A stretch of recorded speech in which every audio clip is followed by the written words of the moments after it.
दिनों में अभी जो चुनाव शुरू है, 18वें लोकसभा का जो चुनाव देश भर में जारी है, तो ये चुनाव को लेकर बहुत सारी बहस देश भर में चल रही है कि सत्ता बदलने वाली है, नई सरकार बनने वाली है। इस संदर्भ में सबसे पहले आपको क्या लगता है कि जो बीते हुए 4 चरण जो बीत गए हैं, इसके संदर्भ में आपका एक मोटा मोटा आकलन क्या रहा है? बेसिक ऑब्जर्वेशन के तौर पर, और जैसे आपने कहा कि मोटा आकलन ये है कि बीजेपी जो चाहती है वो नहीं होगा, उसको नहीं मिलेगा।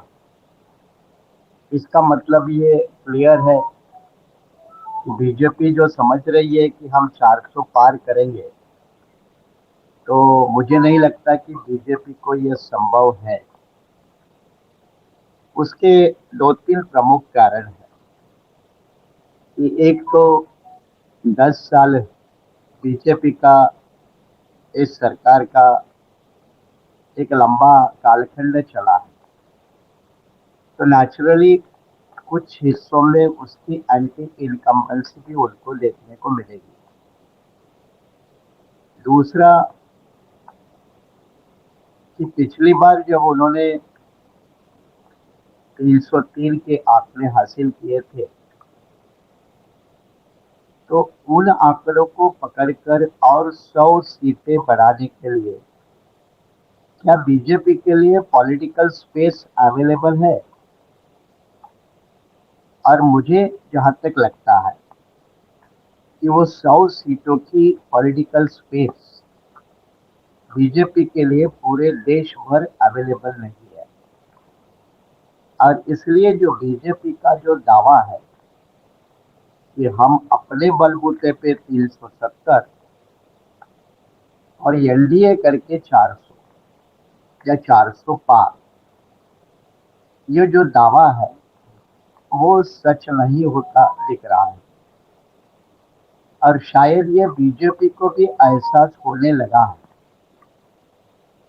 कि इस बार उतनी आसान नहीं है नैया पार करना। जिस तरह से उन्होंने 2014 और 2019 को आसानी से अपने हासिल तक पहुंचने में कामयाबी हासिल की, तो इस बार लगता है मुझे कि बीजेपी, संघ परिवार या जो भी उनके साथी है, उनके कई चेहरे उजागर हुए हैं, कई फ्रंट पर उनकी नीतियां उजागर हुई है। और उसमें से कई नीतियां जो साधारण टॉलरेंट हिंदू है, वो टॉलरेंट हिंदू को भी पसंद नहीं आने वाली है। और इसीलिए ये 3-4 जो प्रमुख मैंने कारण गिनाए, उससे मुझे लगता है कि बीजेपी अपने दावे में, अपनी सीटें हासिल करने में, 400 पार जाने में सफल नहीं होगी। ये एक वास्तविकता नजर आने लगी है। लेकिन अपोजिशन पार्टी की नजर में अगर देखा जाए, तो खास करके ये कहा जा रहा है कि वो 250 या 200 सीटों के ऊपर नहीं जाए। अब ये आकलन थोड़ा वास्तविक फैक्ट्स के आधार पर, तथ्य के आधार पर थोड़ा मुश्किल लगता है। 200-250 के बीच में या उसके नीचे बीजेपी रहेगी, इस तरह का जो तर्क दिया जा रहा है, उसको स्टेट टू स्टेट, राज्य के हिसाब से, और राज्य के कुल सीटों में से कितनी सीटें बीजेपी को मिलेगी और विपक्ष को मिलेगी, अगर इसका ढंग से आकलन किया गया तो बीजेपी की सीटें तो लगभग साफ नजर आती है। लेकिन विरोधियों की या इंडिया आघाड़ी की सीटों में अभी भी क्लैरिटी का अभाव है, चाहे वो मामला उत्तर प्रदेश का हो या और किसी राज्य का हो। इसके बावजूद मैंने जो कहा कि बीजेपी जितनी अपनी ऊंचाई तक पहुंचना था वो पहुंच गई, वो ऑलरेडी पहुंच चुकी है। अब उसको इसके आगे जाना ही नहीं है, इसलिए उसको नीचे ही आना है। अब वो कितना नीचे आएगी, ये जो अहम मुद्दा है वो नॉर्थ इंडिया की राजनीति, उत्तरी भारत की राजनीति, या जिसको काऊ बेल्ट की राजनीति कहते हैं, हिंदी हार्टलैंड कहते हैं, वो हिंदी हार्टलैंड में आने वाले दो फेज अभी भी बाकी है चुनाव के। एक 25 तारीख को है, एक वैसे तो 20 तारीख की एक और फेज है, बाद में 25 को है और बाद में 1 जून को है। तो ये 3 फेज अभी भी जो बाकी है उसमें अपोजिशन बीजेपी को रोकने में उत्तरी भारत के राज्यों में कितना सक्षम होता है, उसके ऊपर बीजेपी का दावा टिका हुआ है। और इसलिए मोदी जी देश भर मारे मारे जो घूम फिर रहे हैं, या बीजेपी जो इवेंट मैनेजमेंट का सहारा लेकर चुनाव अभियान जो चला रही है, इससे पता चलता है कि बीजेपी को भी अपने अंदाज के हिसाब से उनको जितनी चाहिए थी उतनी सफलता मिलती नहीं नजर आ रही है।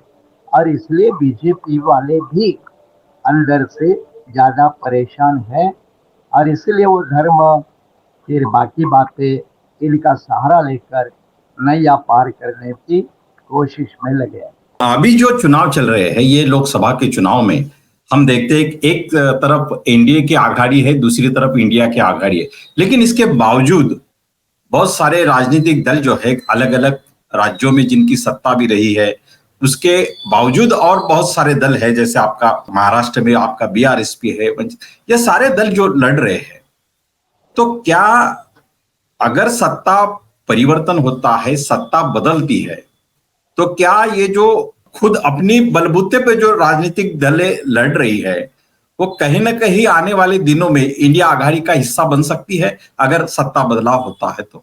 ऐसा है ना कि चुनाव आते जाते रहते हैं और जिसकी लंबी राजनीति है वो एक चुनाव के कारण फंडामेंटली बदलती, ऐसा नहीं मानना चाहिए।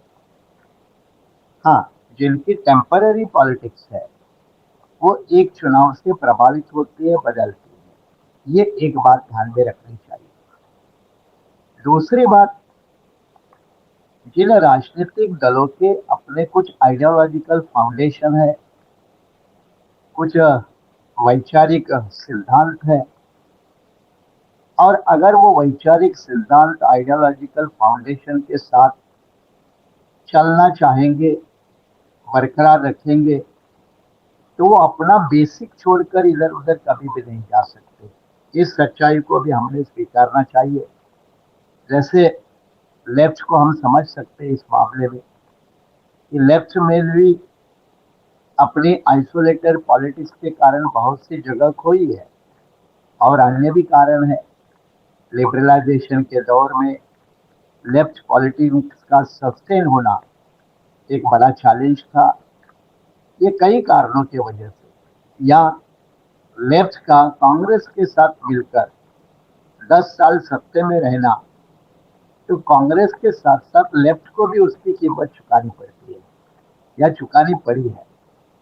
ये जब हम सारे तथ्य देखते हैं तो जो संगठन सैद्धांतिक मूल्यों के आधार पर चलते हैं वो अपना अस्तित्व कभी भी खोते नहीं है, या खोने की जो रिस्क होते वो कभी नहीं लेते। वो एक मुद्दा। दूसरा मुद्दा जो है कि जो दल सिर्फ राजनीतिक दलाली करने के लिए राजनीति करते हैं, या राजनीतिक नेता किसी को फायदा पहुंचाने वाली, किसी को नुकसान पहुंचाने वाली, ये जो राजनीति करने वाले कुछ दल और कुछ नेता होते हैं वो हर चुनाव में देखने को मिलेंगे। इनका कभी अंत भी नहीं होता। नाम बदलता रहेगा, व्यक्ति बदलता रहेगा, संगठन बदलता रहेगा, लेकिन एक दूसरे को नफा नुकसान वाली राजनीति करने वाले लोग या राजनीतिक दल, ये भी हमेशा बरकरार रहेंगे। और जैसे जैसे मार्केट ओरिएंटेड पॉलिटिक्स जब ज्यादा मजबूत होती नजर आती है, मार्केट ओरिएंटेड पॉलिटिक्स, पैसों के आधार वाली राजनीति, कारपोरेट बेस वाली राजनीति या मनी पावर की राजनीति, ये जैसे जैसे मजबूत होगी, वैसे ये नफा नुकसान वाले जो राजनीतिक दल है या नेता है, ये भी बरकरार रहेंगे। इसको बात में ध्यान रखना चाहिए, क्योंकि इनका सिर्फ एक चुनावी रोल रहता है। इनका ना अपना कुछ एजेंडा होता है, इनका सिर्फ चुनाव के समय में इसको नुकसान पहुंचाना है, उसको नफा पहुंचाना है, ये जिसका एजेंडा होता है, ये भी दल रहेंगे। लेकिन रही ये बात आपने कही कि क्या इंडिया आघाड़ी के सफलता के बाद कोई रीअलाइनमेंट हो सकती है क्या? अब इसमें मुझे एक बताइए, जैसे तमिलनाडु स्टेट में डीएमके अपनी पॉलिटिक्स नहीं छोड़ने वाली, ममता बनर्जी अपनी पॉलिटिक्स नहीं छोड़ने वाली, केजरीवाल अपनी पॉलिटिक्स नहीं छोड़ने वाली, यूपी में समाजवादी पार्टी वो अपनी पॉलिटिक्स नहीं छोड़ने वाली, बिहार में आरजेडी वो अपनी पॉलिटिक्स क्यों छोड़े? तो ऐसे स्टेट के हिसाब से जब देखा जाए तो बहुत से राजनीतिक दल जो कांग्रेस से निकल चुके हैं, बाद में एंटी कांग्रेस बन चुके हैं, अब इनकी ये मजबूरी है कि बीजेपी के दौर में उनको कांग्रेस के साथ मिलकर मिलकर मिलना जुलना पड़ता है, ये उनकी मजबूरी है।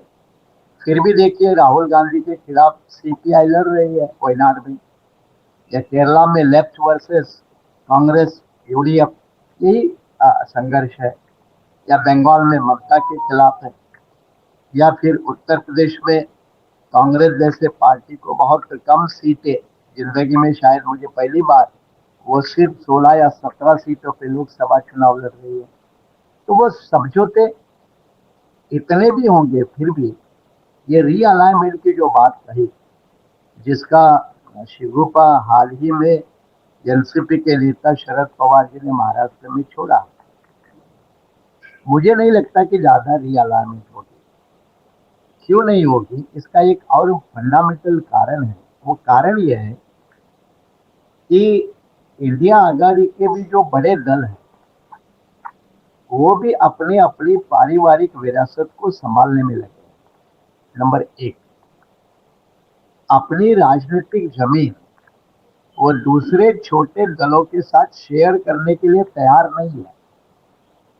और ये जब मैं कह रहा हूँ तो इसको सपोर्ट में मैं कहता हूँ कि महाराष्ट्र में ये जो महाविकास आघाड़ी है, वो अपना बेस और ब्रॉड बेस कर सकती थी। और ये जो कहा जा रहा है या भविष्यवाणी की जा रही है कि महाराष्ट्र में बीजेपी 30-35 के बीच में रहेगी, मैं तो कहता हूं कि इसको 20-25 में लिपटा जा सकता था अगर उद्धव ठाकरे की शिवसेना, शरद पवार की एनसीपी और कांग्रेस, इसमें शरद पवार और उद्धव ठाकरे, इनका बड़ा रोल लगता है, क्योंकि इनको अपनी जमीन बचाने की चैलेंज है ये चुनाव में, और ये अपना वर्चस्व छोड़ने के लिए तैयार है, शेयर करने के लिए तैयार है। और इसलिए ब्रॉड बेस इनका अभी भी अलायंस नहीं होता है। सिंपैथी वेव आना एक अलग बात है, और ब्रॉड बेस जिसका सामाजिक पाया ही इतना बड़ा है कि बीजेपी को 20-25 के नीचे लाया जा सकता था, लेकिन वो रणनीति नहीं अपनाई है। इसी के कारण सीपीआई को सीट नहीं, सीपीएम को सीट नहीं, समाजवादी पार्टी को सीट नहीं, 3 एमएलए वाले बहुजन विकास आघाड़ी को सीट नहीं, राजू शेट्टी जैसे नेताओं को सीट नहीं, अंबेडकर पार्टी हमारे जैसे लोगों को कोई सीट का सवाल नहीं। तो ये ब्रॉड बेस कोएलिशन बनाने में भी ये जो महाराष्ट्र के महाविकास आघाड़ी के नेता हैं, वो थोड़े चिक्को मारवाड़ी नजर आते हैं। वो अपने को छोड़कर, उनको छोड़कर किसी की जगह वो बनाना नहीं चाहते, मजबूत नहीं करना चाहते। और यही एक कमजोरी है महाराष्ट्र की कांग्रेस, शिवसेना और एनसीपी की।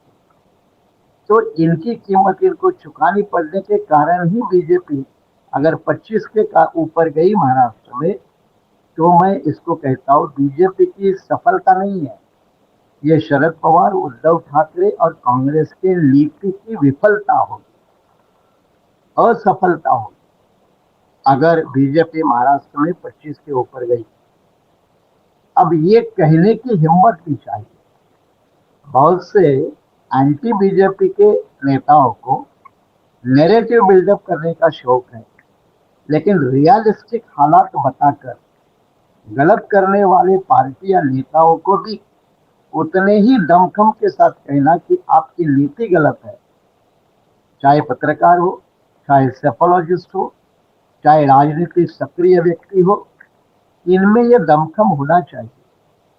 लेकिन मेजॉरिटी छोटे बड़े दल के नेता या सेफोलॉजिस्ट या इंडिपेंडेंट, जिनको थोड़े बहुत जानकारी रखने वाले लोग कहा जाता है, वो चंद बातों में बहकर अपना अनरियलिस्टिक प्रेडिक्शन में लगे रहते हैं। और इसलिए आपका जो मूलतः सवाल है कि मुझे नहीं लगता कि चुनाव के बाद बड़ी कोई भारी रीअलाइनमेंट होगी। और रीअलाइनमेंट अगर करनी है तो महाराष्ट्र में एक स्पेस खाली है, और वो है कि रामदास अठवले, प्रकाश अंबेडकर जैसे नेताओं को अंबेडकराइट पॉलिटिक्स से दूर करना होगा, और इनके अलावा एक इंडिपेंडेंट अंबेडकराइट पॉलिटिक्स, अलग अलग समाज के छोटे मोटे दल संगठन, इनको मिलके एक नया प्रयोग महाराष्ट्र में अब डेवलप करना पड़ेगा। यहाँ ये वक्त की जरूरत है, इसको बहुत से लोग समझते भी है, जरूरत को भी महसूस करते हैं, लेकिन स्पष्ट रूप से कहने की हिम्मत और वो करने की हिम्मत बहुत से लोगों में नहीं होने के कारण वो महाविकास आघाड़ी के पीछे घसीटते जा रहे हैं। ये उनकी शोकांतिका है। लेकिन सर ये चुनाव के बाद अभी देश भर में यह कहा जाता रहा 2014 में अच्छे दिन के नाम पर भारतीय जनता पार्टी की सरकार बनी, 10 साल चली, और इस 10 साल में उन्होंने जो भी किया, क्रोनी कैपिटलिज्म किया, महंगाई बढ़ गई या बेरोजगारी आई या जो भी है, तो जनता जो ये कह रही है कि इन्होंने लोगों को एक झांसा दिया। क्या इस चुनाव के बाद यदि सत्ता में बदलाव होता है तो क्या भारतीय जनता पार्टी की राजनीति एक सिमटने की नौबत आ सकती है कि आगे वो जारी रहेगी, बढ़ते ही रहेगी? क्या हो सकता है इस संदर्भ में? एक तो बात है कि 2014 में बीजेपी ने एक आश्वासक नैरेटिव बिल्डअप किया था, और 10 साल की यूपीए 1 और यूपीए 2 की विफलता समझिए, या जो करप्शन के मामले उठे थे, या निष्क्रियता का मामला सरकार के बारे में आया था, उसका परिणाम उनको सजा मिली, फायदा बीजेपी को हुआ। 2014 से 2019 तक बीजेपी ने एक अपना अल्टरनेटिव बनाया, और वो अल्टरनेटिव बना के कारण फिर 2019 में उनको कंटिन्यूटी मिली। अब 2019 से 2024 तक ये 5 साल का जो पीरियड है, इसमें बीजेपी को धर्म की राजनीति करना, तोड़फोड़ की राजनीति करना, भ्रष्टाचार की राजनीति करना और धन्ना शीटों के पैसे पर राजनीति करना, ये 3 बड़े कलंक लगे। धर्म की राजनीति, कारपोरेट पॉलिटिक्स और करप्शन के नाम पर अपोजिशन को कमजोर करके करप्शन की ही राजनीति करना, ये 3 बड़े ब्लॉक ये बीजेपी के ऊपर लगे। अब ये एक तरफ है, लेकिन दूसरी तरफ बीजेपी की इनडायरेक्टली सफलता भी ये है कि उन्होंने पूरे देश में सरकार के ऊपर निर्भर डिपेंड एक लाभार्थी का क्लास पैदा किया है जो बीजेपी का वोटर है। और ये लाभार्थी का जो क्लास है वो किसान सेक्टर से लेकर असहाय महिला, फिर वो किसी भी समाज की हो, वो वहां तक उसकी रेंज है। इसके कारण उनको लाभार्थी वोटर एक पक्का मिल चुका है।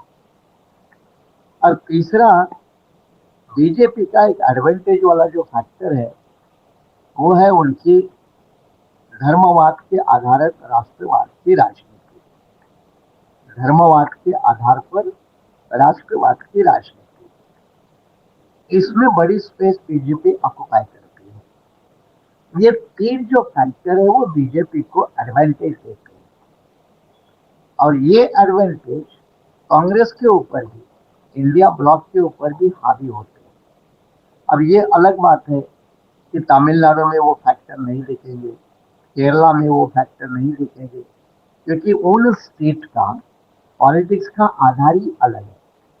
लेकिन जो उत्तरी भारत का जो पॉलिटिकल बेल्ट है, ये जो तीन फैक्टर मैंने गिनाए वो बीजेपी के पक्ष में बड़े पैमाने पे काम करते हैं।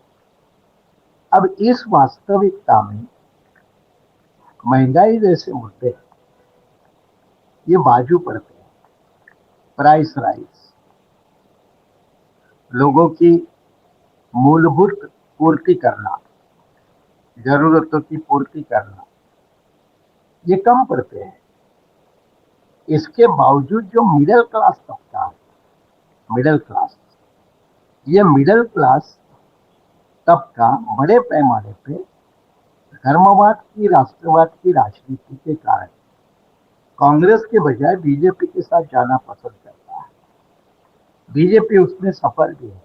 अभी देखिए, जैसे जैसे चुनाव उत्तरी भारत में शिफ्ट हो रहा है, तो अब बीजेपी के नेता ज्ञानव्यापी मस्जिद की बात करने लगे हैं। मथुरा में दूसरे वो काशी विश्वनाथ की मंदिर की चर्चा करने में लगे हैं। हालांकि ये दोनों मसले अदालत में, अदालत के सामने हैं। इसके बावजूद बीजेपी का कोई मंत्री, बीजेपी का कोई मुख्यमंत्री बेबाक होकर इन बातों के ऊपर बेतुका बयान देते जा रहे हैं ताकि वो अपनी ध्रुवीकरण के राजनीति को, धर्म के आधार पर एक बड़ी राजनीति को ध्रुवीकरण करके बीजेपी को फायदा पहुंचाने में लगे। और इसलिए बीजेपी कितनी भी इस चुनाव में कम हो, बीजेपी अपना एजेंडा बरकरार रखेगी। अब देखो, इसका और एक टोलिंग गृह मंत्री अमित शाह इन्होंने सेट किया है और वो है पीओके के बारे में, पंजाब पाकिस्तान ऑक्युपाइड कश्मीर के बारे में। अब वो पीओके के मुद्दे के ऊपर भी देश के वोटरों का वोट अपने पक्ष में डलवाने के लिए पीओके को मुद्दा को बार बार उठाएंगे। और ऐसे पीओके के मुद्दे हो या जैसे मैंने ज्ञानवापी का मुद्दा कहा या मथुरा का मुद्दा कहा, ये भले बीजेपी के आज के इलेक्शन मैनिफेस्टो में नहीं है, फिर भी वो राम मंदिर की राजनीति अगर कंटिन्यूटी करनी है तो उनको मथुरा, अपना ज्ञानव्यापी, ये मुद्दे कंटिन्यू करेंगे वो और धर्म की राजनीति बरकरार रखेंगे। अब इसीलिए 2024 के चुनाव नतीजे, क्या बीजेपी 200 के नीचे निपटती है? अब 200 के नीचे अगर बीजेपी निपटती है तो सवाल ये उठता है कि 200 सीटें प्राप्त करके भी अगर बीजेपी सिंगल लार्जेस्ट पार्टी बनेगी तो फिर खतरा है। बीजेपी के मुकाबले में क्या दूसरा कोई राजनीतिक दल, फॉर एग्जांपल कांग्रेस, क्या 200 सीटें लेकर चुनाव जीतकर आएगा? ये बड़ा सवाल है। इसलिए ये चुनाव नतीजे में महत्वपूर्ण मुद्दा अकेली बीजेपी कितने नीचे जाएगी और अकेली कांग्रेस कितने सीटें ऊपर आएगी, ये डिसाइसिव फैक्टर होगा।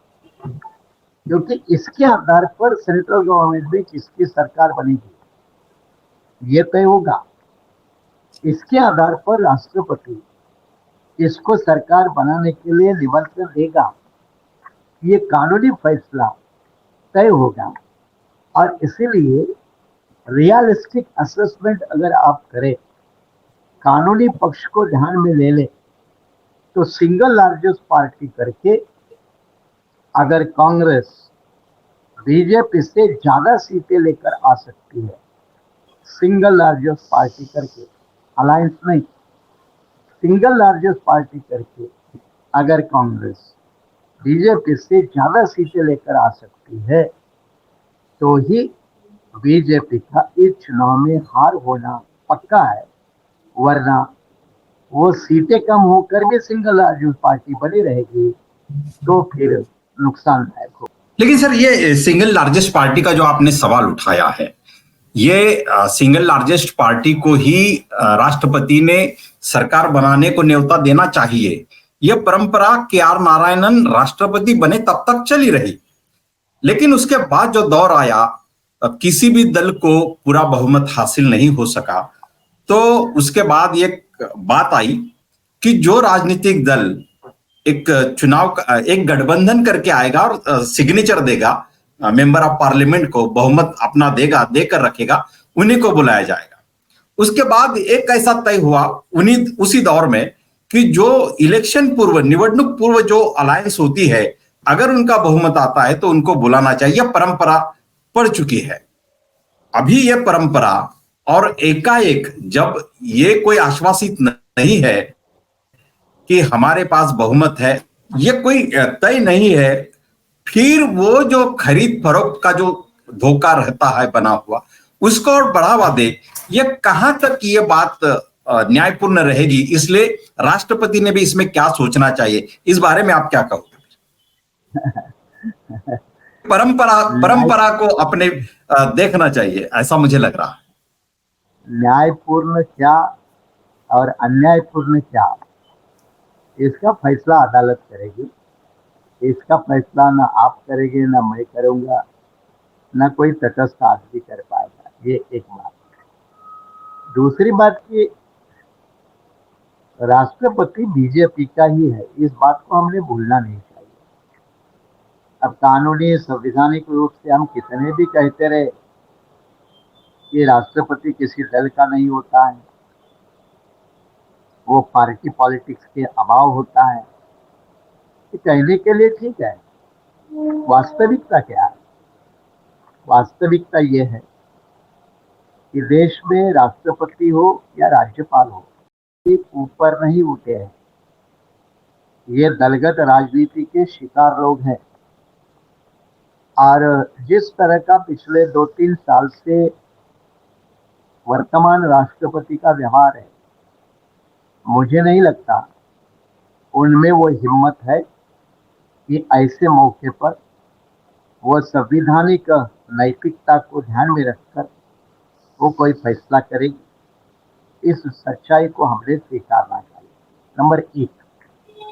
नंबर 2, मैंने जो सिंगल लार्जेस्ट पार्टी की जो बात कही, उसके कई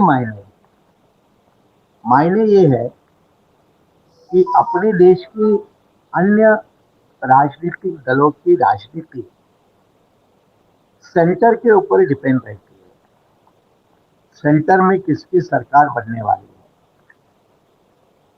उस मुद्दे के आधार पर वो बड़े वही प्रमुख दल के इर्द गिर्द गोलबंद होने में लगते हैं और रैलिंग होने में लगते हैं। कई ऐसे दल हैं। आप ओडिशा को देख लीजिए। ओडिशा में नवीन पटनायक है, मुझे लगता है 15 साल उनकी सरकार चल रही है। बीजेपी कई बार टक्कर देते हैं।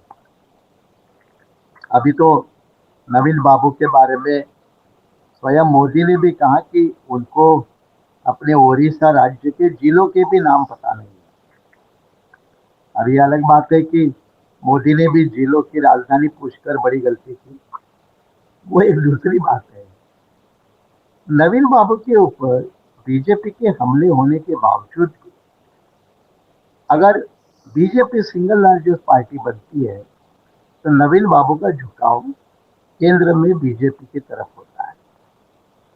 इसलिए मैंने कहा कि कई दलों की राजनीति रिश्ते कि भाई किसकी सरकार बनने वाली है उसके ऊपर वो तय करते हैं कि हमारा स्टेट का क्या, हमारे स्टेट का बेनिफिट क्या है, इसको लेकर वो समर्थन की राजनीति करते हैं।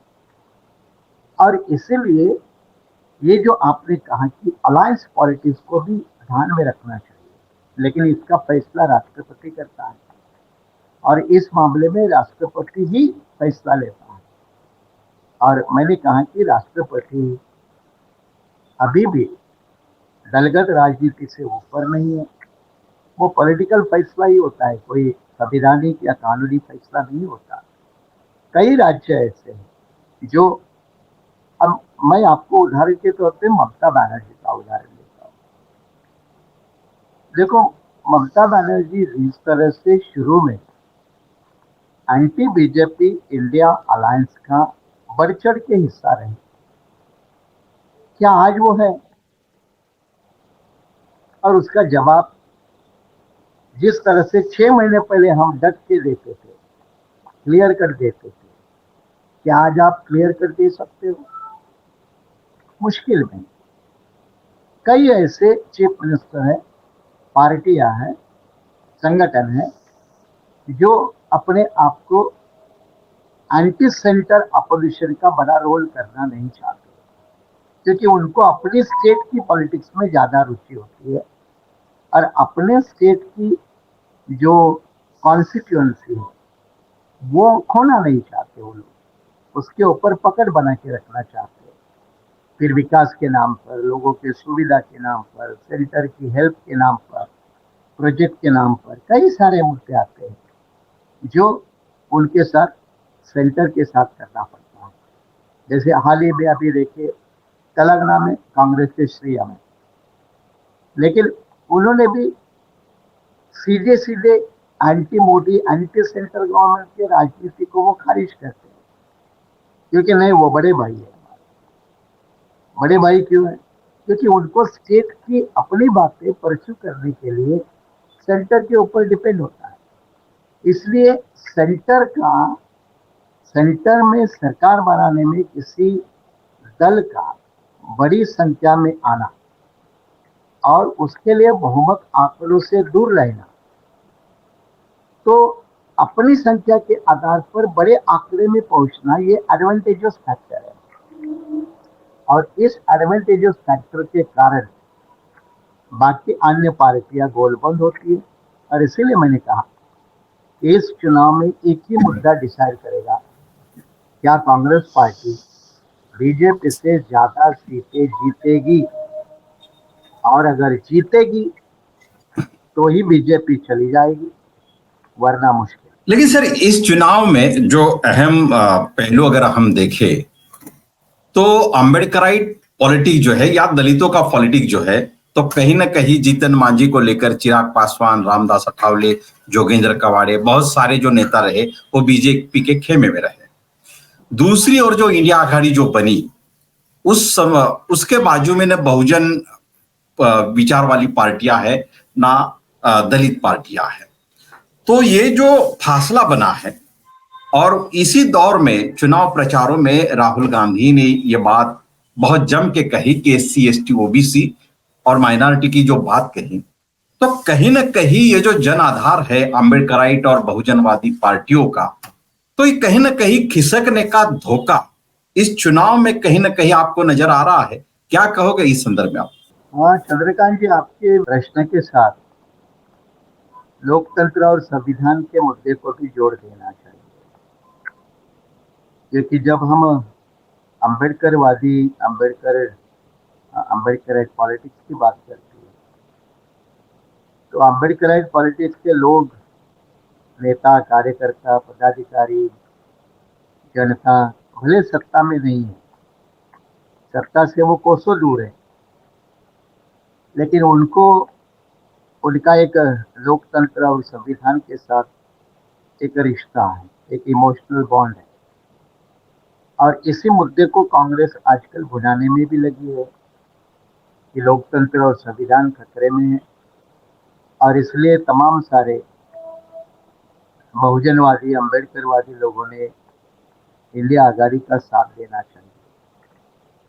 ये अपील कुछ हद तक काम भी करते हैं, और इस अपील के लिए जो अम्बेडकराइट समुदाय है देशव्यापी, उसमें भी कोई जो कांग्रेस पार्टी या अपोजिशन पार्टी के रिश्ते रखने वाले कुछ लोग होते हैं, पत्रकार होते हैं, तथाकथित बुद्धिजीवी होते हैं, वह ऐसे चुनाव के समय में अम्बेडकराइट पॉलिटिक्स को दरकिनार करने में अपना योगदान देते हैं कि भाई सीधे कांग्रेस ओरिएंटेड पॉलिटिक्स को आगे बढ़ाओ और अम्बेडकराइट पॉलिटिक्स को छोड़ दो।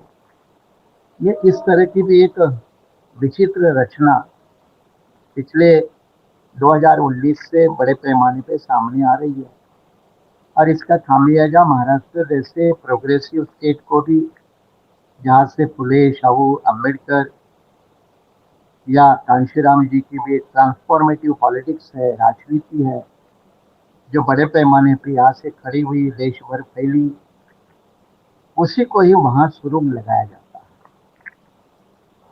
जिनके अभी आपने नाम गिने, तो उनके नाम गिनने का अभी कोई मतलब ही नहीं है। इसका कारण यह है कि जिनकी अपनी कोई राजनीतिक जमीन नहीं है, वो लगभग खो चुके हैं। लेकिन बीजेपी क्या करती है, ये बात समझने की जरूरत है, और यही बीजेपी कांग्रेस का फर्क है। बीजेपी मरे हुए नेताओं को जिंदा करती है, बीजेपी मरे हुए राजनीतिक दलों को जिंदा करती है, उनको ताकत देती है, उनके लिए स्पेस बनाती है, उनके नेताओं को थोड़े बहुत सही, झूठे सही, लेकिन आगे पीछे बढ़ाती रहती है। सवाल है, क्या ये काम कांग्रेस करती है, या ये काम महाराष्ट्र में कांग्रेस हो, शरद पवार हो, उद्धव ठाकरे हो, ये कोई करता है? नहीं करते।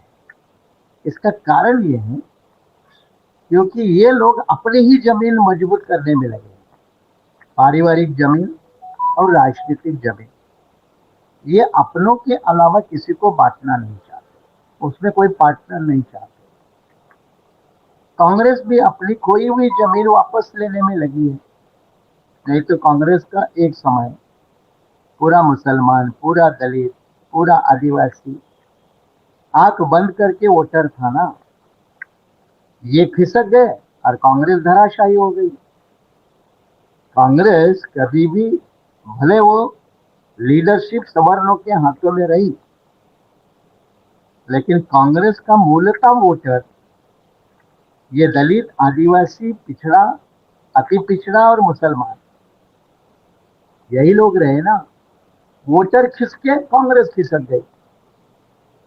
अब कांग्रेस को लगता है, या नीतिकारों को लगता है, कि लोकतंत्र और संविधान का मुद्दा आगे लेकर हम अपनी खोई हुई जमीन वापस ले सकते हैं, तो हम क्यों किसी अम्बेडकराइट राजनीति को बढ़ाएं, अम्बेडकराइट संगठन को बढ़ाएं, हम क्यों किसी अम्बेडकराइट नेता को बढ़ाएं। ये महाराष्ट्र में तो आपको दिखने को लगा है, पूरा दिखने को लगा है। इसलिए महाराष्ट्र में महाविकास आघाड़ी के साथ कोई भी अम्बेडकराइट दल नहीं है, अम्बेडकराइट नेता नहीं। ये जो डिफरेंस है बीजेपी के चुनावी नीति का, चुनावी अर्थमैटिक का और विपक्ष के अर्थमैटिक का, ये एक फंडामेंटल डिफरेंस है। यहाँ इस बात को समझना चाहिए, और वो कांग्रेस, राष्ट्रवादी कांग्रेस ये समझना नहीं चाहते कि सीधे आपके पास 10 मुसलमान आए, लेकिन 90 मुसलमान अगर बाकी पार्टियों में हैं, तो उन पार्टियों का भी एग्जिस्टेंस एक्सेप्ट करना पड़ेगा, उसको बढ़ावा देना पड़ेगा और उनको कॉन्फिडेंस लेकर अपने साथ रखना पड़ेगा। अब देखिए, आंध्र प्रदेश में ये जो बैरिस्टर ओवैसी है, उनकी पार्टी लगभग आजादी के पहले से पार्टी है, आजादी के पहले से। लेकिन वो किसी भी कीमत पर, वो कोई भी रहे, पहले यूनाइटेड आंध्रा में रहे या अभी तेलंगाना में, तो ओवैसी हैदराबाद की सीट जीतना और 7 से 8 एमएलए जीतना, ये उनका तय होता है, तय होता है। अब उसको अभी तेलंगाना में और पहले यूनाइटेड आंध्रा में, चाहे राजशेखर रेड्डी हो या तेलुगु देशम के चंद्रबाबू नायडू हो, इन्होंने कभी धक्का नहीं लगाया। इन्होंने भी ओवैसी की उतनी जमीन को एक्सेप्ट करके हमेशा ओवैसी के पॉलिटिक्स को बरकरार रखा, जिसका उनको फायदा स्टेट लेवल पे मिलता था। सेंटर में भी एक एमपी का समर्थन मिलता था। अब ये अनरिटन फैक्ट होता है। ओवैसी इसी कारण देखो पूरे तेलंगाना में ना 100 सीटें लड़ाते हैं, ना 200 सीटें लड़ाते हैं, या पूरी सीटें लड़ाते हैं, झंझट में नहीं पड़ते। वो भी एक समझदार खिलाड़ी की तरह अपनी जमीन बचा के रखते हैं। अब ये इस तरह का अनरिटन अंडरस्टैंडिंग महाराष्ट्र के शरद पवार जैसे बुजुर्ग नेता, कांग्रेस के कई बुजुर्ग नेता, इनको समझता नहीं है, ऐसा नहीं है, समझता है। लेकिन अम्बेडकराइट पॉलिटिक्स को बढ़ाना चाहिए, ये इनकी कभी भी मंशा नहीं थी, आज भी नहीं है। और उसके कई उदाहरण हैं, पैंथर के जमाने के उदाहरण है। नहीं तो पैंथर के समय में ही 1-2 एमएलए ऐसे ही बन सकते थे, तब भी नॉमिनेटेड गवर्नर, नॉमिनेटेड एमएलए बनने का प्रोविजन तब भी था, तब भी बढ़ सकते थे। लेकिन इन्होंने कभी भी जानबूझ के नहीं बढ़ाया और वो भविष्य में नहीं बढ़ाना चाहेंगे। और इसीलिए कांग्रेस भी ये चाहती है कि इनको बढ़ाएंगे तो फिर हमारे पास जमीन कहाँ से आएगी। खतरे अपने अपने हैं और इसलिए फैसले भी अपने अपने हैं और उसकी कीमत भी उनको चुकानी पड़ती है।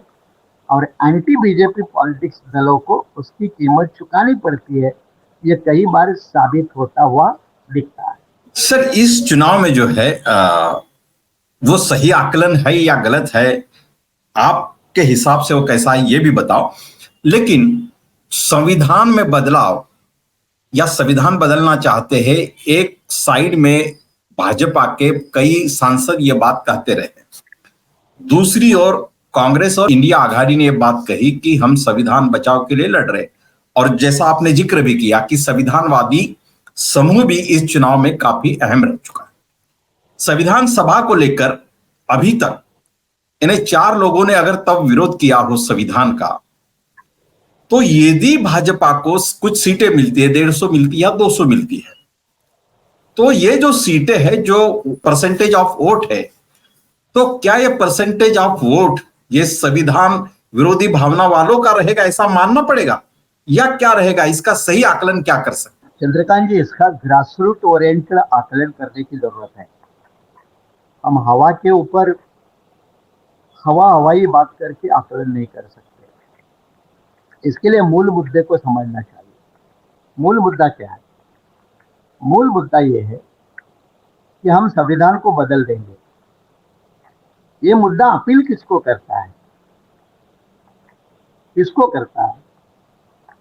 या इस मुद्दे के खिलाफ वाली अपील किसको होती है? जो खिलाफ है उसकी। यहां समझने की जरूरत है कि हम संविधान बदल देंगे, इसका अपोजिशन कौन से क्वार्टर से आता है, तबके से आता है? अम्बेडकराइट, थोड़ा फार जो संविधान को मानने वाला तबका है, उसी क्वार्टर से आता है। देश के आदिवासी के अगर 100 लोग हैं तो 80 लोगों से उससे कोई लेना देना नहीं। मैं आपको क्लियर करके कह रहा हूं। ओबीसी 50% पकड़ो तो 40% ओबीसी को कोई लेना देना नहीं। उनको हिंदुत्व की राजनीति पसंद है, वो तो हिंदू धर्म के समर्थक भी है। महाराष्ट्र में मराठा पॉलिटिक्स ले लो या मराठा समुदाय की मानसिकता को ले लो, क्या वो संविधान के बदलने के खिलाफ वाली बात को एक्सेप्ट करते हैं? तो टिकाएंगे, ठीक है, कोई बात नहीं। रहे माइनॉरिटी का डर। माइनॉरिटी का डर क्या है कि कहीं हम सेकंड ग्रेड सिटीजन ना बनेंगे। अम्बेडकराइट के लोग, कहीं हम सेकंड ग्रेड सिटीजन ना बनेंगे, हमारे अधिकार छीने जाएंगे, हमारी धर्म की राजनीति, धर्म की आजादी छीनी जाएगी। अब देखो, बात यहां समझने की जरूरत है। माइनॉरिटी में खास करके ये जो तबका है मुसलमान, तो ये कहेगा कि हमारी धर्म की आजादी का मामला है खतरे में, तो उसको अपील करता है। सिख समुदाय, ये भी बड़ा माइनॉरिटी तबका है इंडिया में। अब सिख समुदाय को ये मुद्दा उतना अपील होता है क्या? जैन है, पारसी है, इनको उतना मुद्दा अपील होता है? नहीं होता। आरक्षण खत्म हो जाएगा, ये शेड्यूल कास्ट का पढ़ा लिखा तबका अगर छोड़ दे तो किसको अपील होता है? देखो, हमको जनमानस को स्वीकारना चाहिए। महाराष्ट्र में शिवसेना ने बड़े जोर के बाला साहब ठाकरे के जिद्दा रहते हुए मंडल आयोग का विरोध किया, फिर भी महाराष्ट्र का ओबीसी तबका बड़े पैमाने पे शिवसेना में रहा, आज भी है। आरक्षण पूरा लगभग खत्म हो गया, फिर भी शेड्यूल कास्ट के महाराष्ट्र के लोग बड़े पैमाने पे शिवसेना में है। क्या इस बात को हम एक्सेप्ट नहीं करेंगे? महाराष्ट्र के चंद्रकांत खैरे शेड्यूल कास्ट के है, क्या वो शेड्यूल कास्ट की राजनीति करते हैं या हिंदुत्व की राजनीति करते हैं? मुंबई में साउथ बॉम्बे से लड़ने वाले यशवंत यादव की पत्नी यामिनी यादव है शेड्यूल कास्ट से, लेकिन वो शिवसेना की हिंदुत्व वाली बाला साहब ठाकरे की राजनीति करते हैं। तो इन तथ्यों को भी हमको समझना पड़ेगा ना। तो इसलिए संविधान बदलने का जो मुद्दा है, ठीक है, वो बीजेपी नेता कह रहे, वो अपनी कॉन्स्टिट्यूएंसी मजबूत कर रहे हैं, हिंदू राष्ट्र की नींव को मजबूत करने जा रहे हैं, सेकुलरिज्म को जमीन दोस्त करके हिंदू राष्ट्र की राजनीति को मजबूत करने जा रहे हैं। वैसे समाजवाद संविधान में लफ्ज है, शब्द है, लेकिन समाजवाद है किधर, बचा किधर है? वो कब का खत्म हो चुका है। संविधान की कई धाराएं रहने के बावजूद लगभग लापता है। ये तो हो ही चुका है। लिबरलाइजेशन के दौर में सम्मान के साथ जिंदगी जीना, समान वेतन, क्या वो लिविंग वेज वाली अवस्था, सब खत्म हो चुका है ना। अब यहाँ संविधान बदलने का मतलब है संविधान रिप्लेस करने का, नया संविधान लागू करने का, इस संविधान को हटाकर नया संविधान लाने का। बदल तो छोटे मोटे होते रहते हैं, वो तो आज भी कई बार हुए हैं, कांग्रेस के जमाने में हुए, बीजेपी में हुए। अलग राज्यों का निर्माण करना पड़ता है तो भी संविधान बदलना पड़ता है, जैसे छत्तीसगढ़ का हुआ था या झारखंड का हुआ था। छोटे राज्य पर वो तो अमेंडमेंट, वो कॉन्स्टिट्यूशनल ही मैकेनिज्म है। अब शंका या धोखा जो है कि इस संविधान को हटाकर नया संविधान लाने का, ये जो खतरा है कि उसकी जो मंशा डायरेक्टली इनडायरेक्टली बीजेपी संघ परिवार के लोग कभी कभार बोलते रहते, डायरेक्ट इनडायरेक्टली बोलते रहते, लेकिन बीजेपी मुझे नहीं लगता कि इस मुद्दे को इतनी आसानी से हाथ लगाएगी, क्योंकि 75 साल में जो कल्टीवेट हुई संवैधानिक राजनीति का जो दौर है, उसको 10-15 साल के अंदर मिटाना इतना आसान नहीं है, चाहे बीजेपी के पास कितनी भी सीटें होने दो। तो इतना आसान नहीं है, और आसान नहीं है इसके सबूत के तौर पर भी बीजेपी को कई बार झटके मिलते रहते हैं ना। अरविंद केजरीवाल का इवन चुनाव के समय पे बेल पे आना, इलेक्टोरल बॉन्ड को सुप्रीम कोर्ट के माध्यम से खारिज करना, क्या बीजेपी ये समझती नहीं होगी? इसलिए बीजेपी इतनी कोई जल्दबाजी करेगी, ऐसा एक संविधान का अभ्यास होने के नाते मुझे जो पूरा सच समझ में आता है, बीजेपी इतनी बेवकूफ नहीं है कि वो इतना बड़ा कदम उठाए। बिल्कुल। हाँ, कदम उठा सकती है, लेकिन उसकी टेक्निक क्या अलग होगी। जैसे सीएए लाया, अब वो एनआरसी ला सकती है और एनआरसी के माध्यम से हर एक को परेशान कर सकती है। ये डर है और ये डर के वास्तविकता के आधार भी है। अब एनआरसी लाने का प्रावधान, इसके लिए कोई संवैधानिक बड़ा बदलाव करने की जरूरत नहीं है ना। अगर आप आसाम की एनआरसी की मेथोडोलॉजी को समझे तो कभी कभार सुप्रीम कोर्ट ने फैसले दिए हैं कि जांच करिए। ये बॉर्डर वाले स्टेट का हमेशा ये मामला होता है, क्योंकि इन्फिल्ट्रेशन होता है, बाहर से लोग आते हैं। हो सकता है, अभी ध्यान में रखिए, पीओके का मामला जिस तरह से पाकिस्तान में बिगड़ रहा है, हो सकता है पीओके के लोग बड़े पैमाने पर माइग्रेट करने लगेंगे और वो इंडिया के बॉर्डर क्रॉस करके अंदर आएंगे, तो ऐसे इलाकों में एनआरसी लगती है। जैसे देखो, अभी भी ये मामला एक ग्लोबल पिक्चर को भी हमने समझना चाहिए। जैसे भारत के लोग भी जानबूझकर गलत तरीके से, कोई अमेरिका में घुसता है, कोई इंग्लैंड में घुसता है। अभी उसके आंकड़े भी आए हैं, एक डंकी नाम का उसके ऊपर पिक्चर भी आया, और अभी तो ब्रिटिश पार्लियामेंट ने उसके लिए कानून भी बनाया कि जो भी इंग्लैंड में गलत तरीके से घुसा है, उसको इंग्लैंड के पार्लियामेंट ने कानून पास करके उनको रवांडा में भेजने का प्रोविजन बनाया। रवांडा नाम का जो अफ्रीकन देश है, वहां भेजने का कानून ही बनाया। और इंग्लैंड में पार्लियामेंट के कानून को जैसे इंडिया में हम कोर्ट में चैलेंज करते हैं, वैसा वो मेथड नहीं है वहाँ, वो चैलेंज भी नहीं होगा। तो इसलिए कई देशों को ऐसे मुद्दे को डील करना पड़ता है। और जब सरकार ही अगर कुछ अलग मुद्दों वाली है, जैसे ये हिंदू की जमीन है, ये हिंदू का देश है और इसलिए यहाँ हिंदू का ही अधिकार होना चाहिए, इस विचारधारा वाला दल जब सत्ता में हावी होता है, वो इस तरह की राजनीति को वो बढ़ावा देगा, अपनी नीति को आगे बढ़ाएगा। जैसे राम मंदिर की नीति को आगे बढ़ाया, भविष्य में मथुरा की बात को आगे बढ़ाएगा, काशी के ज्ञान व्यापी के मुद्दे को आगे बढ़ाएगा। यह स्वाभाविक रूप से उनके राजनीतिक सफलता के परिणाम है। लेकिन उनको राजनीतिक सफलता क्यों मिलती है और बाकी लोगों को क्यों नहीं मिलती, ये समझना बहुत जरूरी है। सर, एक आखिरी सवाल एक करना चाहता हूं मैं कि ये जो चुनाव है ये बहुत अहम है, ऐसी बात पूरे चुनाव के दरमियान कही जा रही है, अभी भी कही जा रही है। यदि भारतीय जनता पार्टी और उनके सहयोगी दल सत्ता से बाहर होते हैं या सत्ता में आते हैं, तो ये दोनों भी वक्त में क्या एक अलग परिणाम हो सकते हैं देश में? आने वाले दिनों में एक दीर्घकालीन परिणाम क्या हो सकते हैं? चंद्रकांत जी, यहाँ एक और मुद्दा ध्यान में रखना चाहिए। आज जो राजनीतिक दल या नेता एंटी बीजेपी पॉलिटिक्स कर रहा है,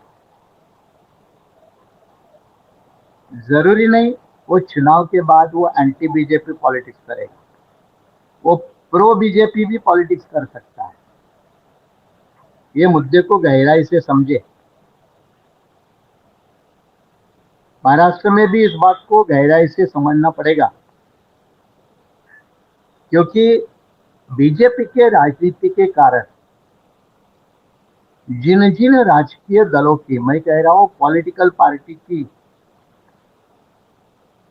और जिनको सत्ता के बिना रहना मुश्किल है, कारण कुछ भी हो, उनके भ्रष्टाचार के मामले हो, करप्शन के मामले हो, परिवार के मामले हो,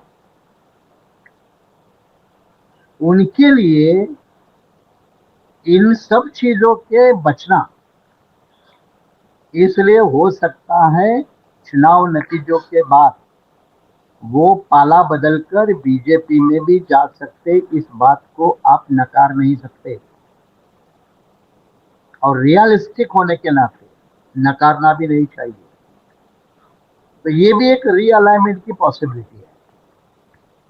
दूसरी आपने जो कही कि चुनाव नतीजे डिसाइसिव हो गए, इंपॉर्टेंट हो गए, क्योंकि एक तो इस चुनाव में अगर बीजेपी में हुकूमत में आती है, जीतती है चुनाव, तो राहुल गांधी तीसरी बार नेशनल लीडरशिप के जंग में हारेंगे। 2014, 2019 और 2024। 24 के नतीजे आना बाकी है सर अभी। हाँ, वही 24 के नतीजों के बाद की ही बात कर रहे हैं। इसलिए मैंने कहा कि बीजेपी आती है तो भले कांग्रेस का अध्यक्ष कोई भी रहने दो, ठिकरा तो राहुल के ही माथे पर फूटेगा। अब उसका परिणाम कांग्रेस पार्टी के ऊपर होगा।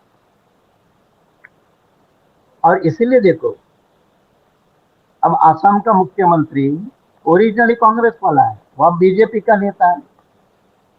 अब वो ज्ञान वापी मस्जिद की उनके बीजेपी के राजनीति के लिए बात करता है, मंदिर मस्जिद की बात करता है, ओरिजिनली कांग्रेस के हैं। कई सारे कांग्रेसी क्यों छोड़ के जा रहे हैं? महाराष्ट्र में अशोक चव्हाण है, ये इवन आखिर खड़ से जलगांव के, महाराष्ट्र के ही ले लो ना। ये क्यों जाते इसलिए मैं कह रहा हूं कि अगर बहुमत बीजेपी को मिलता है तो कई सारे कांग्रेसी और भाग जाएंगे, ये खतरा है। अब मान लो कई सारे कांग्रेसी अगर भाग जाएंगे तो कांग्रेस अब ग्रासरूट लेवल पे कार्यकर्ताओं की पार्टी के बजाय वो नेताओं की पार्टी बन चुकी है। एनसीपी देख लो, कोई बात करने की हिम्मत नहीं करता है, लेकिन आपको पता है मैं किसी के डर के अंदर काम नहीं करता, इंडिपेंडेंटली बात करता हूँ। एनसीपी के भी शरद पवार के कई स्वीपर सालागा, दत्ता मेघे से लेकर कितने लोग बीजेपी में चले गए। अब दिलीप वलसे पाटिल जैसा आदमी, छगन भुजबल जैसा आदमी बीजेपी पॉलिटिक्स का हिस्सा बनेगा, क्या आप लोगों ने, हमने कभी सोचा था? लेकिन हुआ ना, सच्चाई हुई ना। क्योंकि ये जो पॉलिटिकल तबका है उसकी कोई आइडियोलॉजिकल कमिटमेंट नहीं है, उसकी पावर पॉलिटिक्स की कमिटमेंट है। उनका अपना साम्राज्य बचाना, अपने वोटर को बचाना, अपने परिवार को बचाना, एक उनका एक हिडन इंपॉर्टेंट एजेंडा रहता है।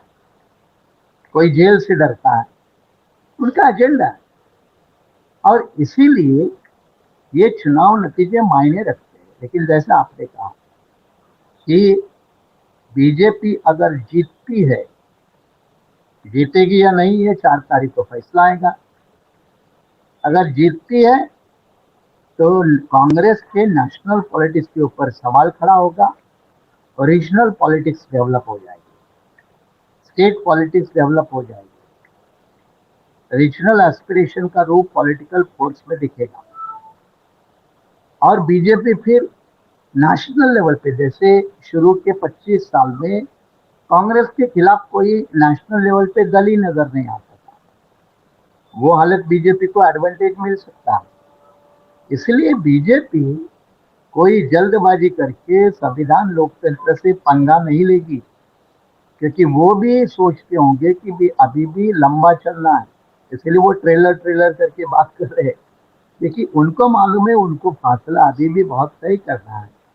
वो थोड़ी सोच समझदारी से बात करते हैं, लेकिन अपोजिशन उतना रियलिस्ट होकर ये बीजेपी के लंबे दावपेच को समझकर काउंटर पॉलिटिक्स बिल्डअप करने में असफल है, ये विडंबना। बिल्कुल सर, आपने आज जिस तरह से यानी सारे लोग इसमें जुटे हुए हैं कि देश में आने वाली सत्ता कौन सी है, कौन पराजित होने वाला है, इन सारी चीजों में लगे, लेकिन आपने चुनाव के बाद का जो सामाजिक राजनीतिक और सारा जो माहौल रहेगा वो किस तरह से रहेगा, कैसी राजनीति आगे जाएगी, कैसे सामाजिक संबंध रहेंगे और राजनीति में उसका क्या महत्व रहेगा, इन सारी चीजों को रखा। उसके साथ साथ आपने संविधानवादी, अम्बेडकराइट और बहुजनवादी इसमें राजनीति का भी। इसमें इसमें चंद्रकांत जी, ये भी एक मुद्दा समझ लो क्लैरिटी हाँ के बिल्कुल लिए। बिल्कुल बिल्कुल। देखो, रामदास आठवले एक समय का पैंथर, कभी बीजेपी के गोद में बैठेगा, कभी आपने सोचा था? कवाड़े, पहाड़ पहाड़ कर गला फाड़ फाड़ के चिल्लाने वाला आदमी जाएगा। उत्तर प्रदेश में ओम प्रकाश राजभर है, जाएगा। रामविलास पासवान, जिसको नॉर्थ इंडिया में कांशीराम के पहले दलित पॉलिटिक्स का चेहरा माना जाता था, वो कभी जाएगा, कभी आपने सोचा था? तो इन तथ्यों को हम समझे और ऐसे छुटभैया नेताओं की पॉलिटिक्स को बीजेपी बढ़ावा देती है, उनको साधन संपत्ति उपलब्ध करा देती है, कुछ चमचों के लिए और कुछ ऐसे नेताओं के लिए। अब ये भी एक रणनीति का हिस्सा है, सही गलत एक अलग बात है, लेकिन उसका फायदा बीजेपी तो लेती है ना। तो इसलिए बदलते मायने ध्यान में रखना जरूरी है। इसलिए आज महाराष्ट्र का कोई जोर जोर से चिल्लाने वाला एंटी बीजेपी नेता कल बीजेपी में नहीं जाएगा, इसकी कोई गारंटी नहीं है। ये रविंद्र वायकर का उदाहरण ले लो ना, उसने कहा ना, मुझे जेल जाना था या पार्टी बदलनी थी, मैंने पार्टी बदल ली।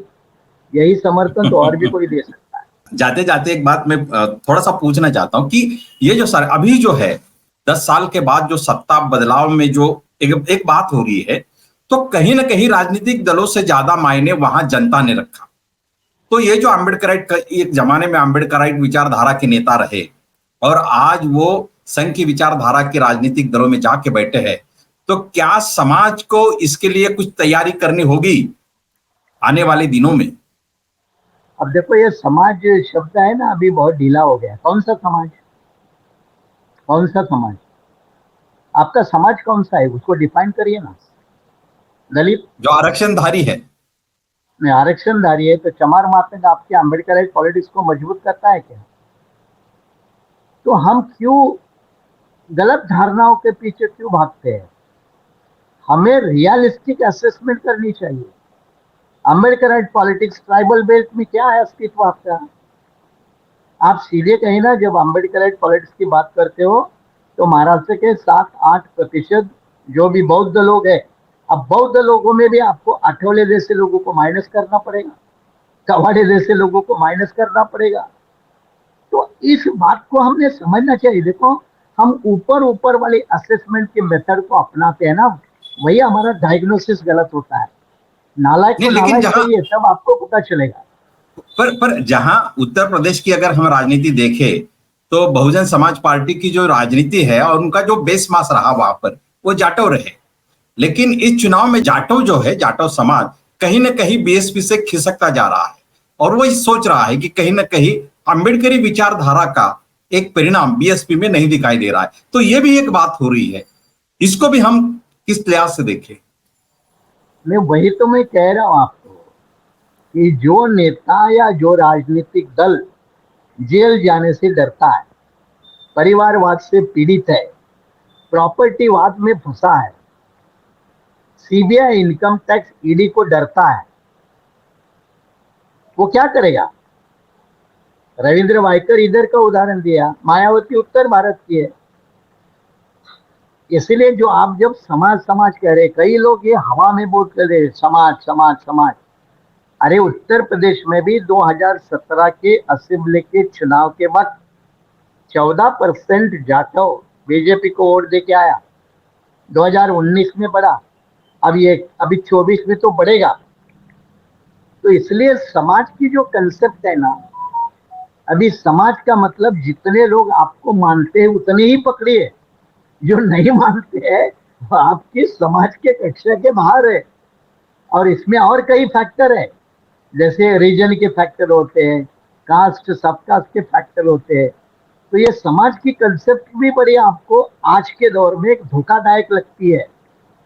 ये धोखादायक कंसेप्ट से बाहर गुजरो और अपनी कंसेप्ट में क्लैरिटी लाओ, डायग्नोसिस में क्लैरिटी लाओ, तब हमको रियल असेसमेंट होगी और जब रियल असेसमेंट होगी तो रियल ट्रीटमेंट होगी, नहीं तो असेसमेंट गलत, ट्रीटमेंट गलत।